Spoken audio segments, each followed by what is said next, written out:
For decades, Orko was treated as a joke. The tiny wizard nobody took seriously, and the movie left out the most important part of his story. While Eternia was falling before Skeletor, Orko was alone, carrying the last hope of that world. The story begins right after the events of the movie, showing everything that happened following Skeletor's attack on Eternos. Issue number 1, The Wings of Fate. Eternia is a world where science and magic coexist, and where the planet's very existence represents hope and power for everyone who lives there. And at the center of it all is Eternos, the grand metropolis that, this morning, seems to be living through just another ordinary day. Crowds passing by, merchants shouting prices, nobody, absolutely nobody, imagining what is on its way.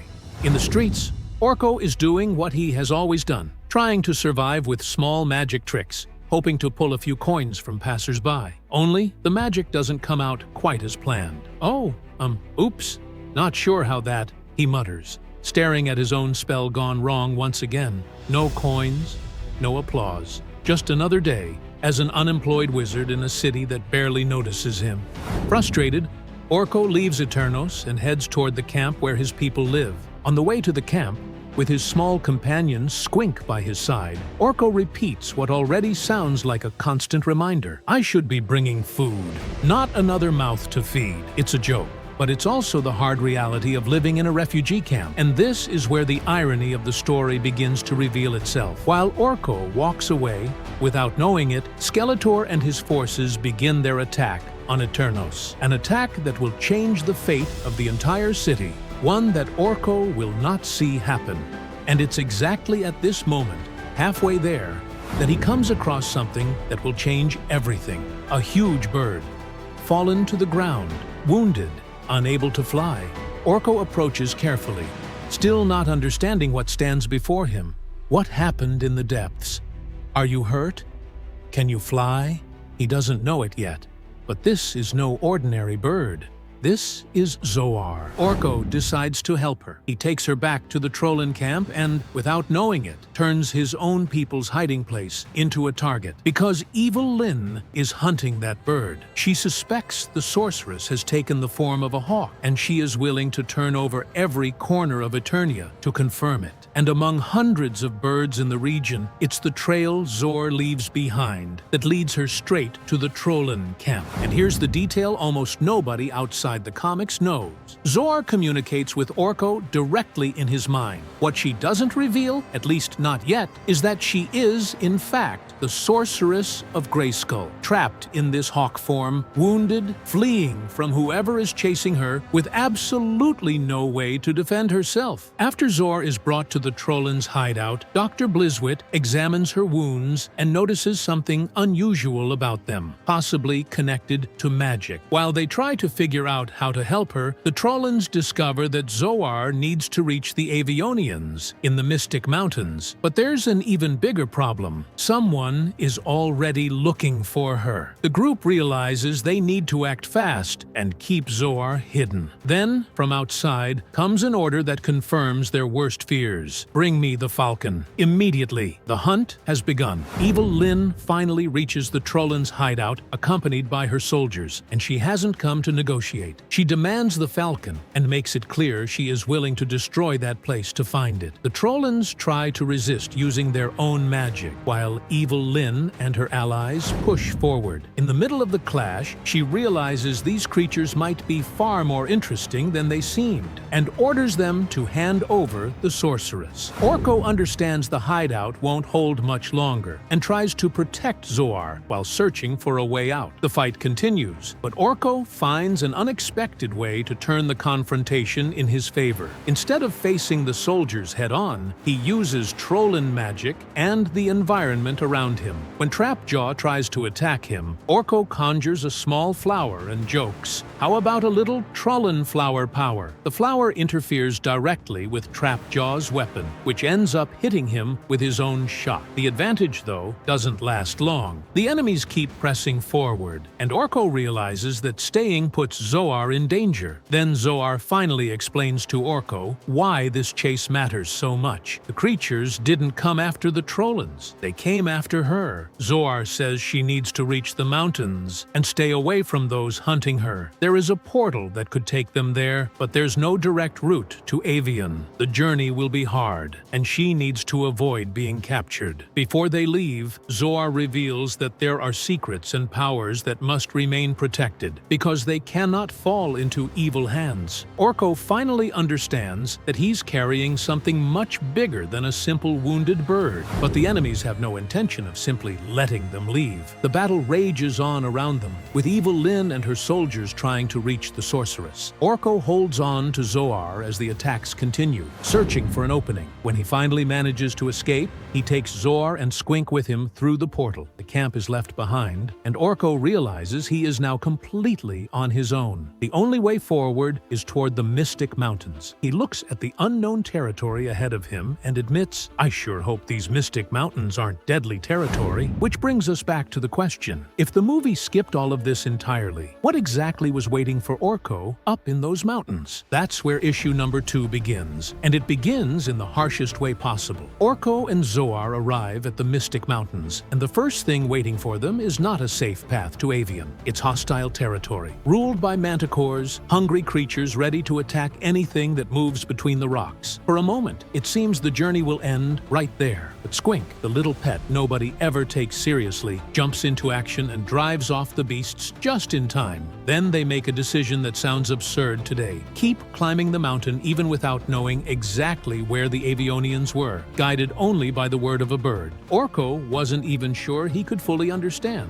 It's a small moment, but it sums up the entire series. Orko doesn't survive because he suddenly becomes powerful. He survives because he refuses to stop, even as Zoar grows weaker and more dependent on him to stay alive. And it's exactly at this point in the journey that they find a crashed ship. Maybe their chance to reach Avian faster. The ship belongs to Man-at-Arms. He and Tila are trying to get the vehicle running again, while Orko and Zoar stay inside. They need to remove some parts before Skeletor notices they're gone, and Tila starts preparing the ship for takeoff. But there's a problem. They're not alone. An intruder appears inside the ship, Goatman, and he's not there to talk. Goatman goes straight for Man-at-Arms. The two clash inside the ship while Tila tries to keep up with the chaos. Orko realizes he can't just stay hidden while his allies are under attack. Zoar is also weak and needs help, so Orko makes a decision. They need to get out of there, but first, they need to create an opening. The situation shifts when Zoar starts communicating with Orko. Suddenly, she gathers her power and releases a powerful burst of light at Goatman, hitting him directly and creating the opening Orko needed. Taking advantage of the confusion, Orko manages to escape with Zoar and Squink while Goatman is left behind. But they've only just escaped one enemy, without realizing another is already waiting outside. Under heavy rain, Orko and Zoar leave the ship behind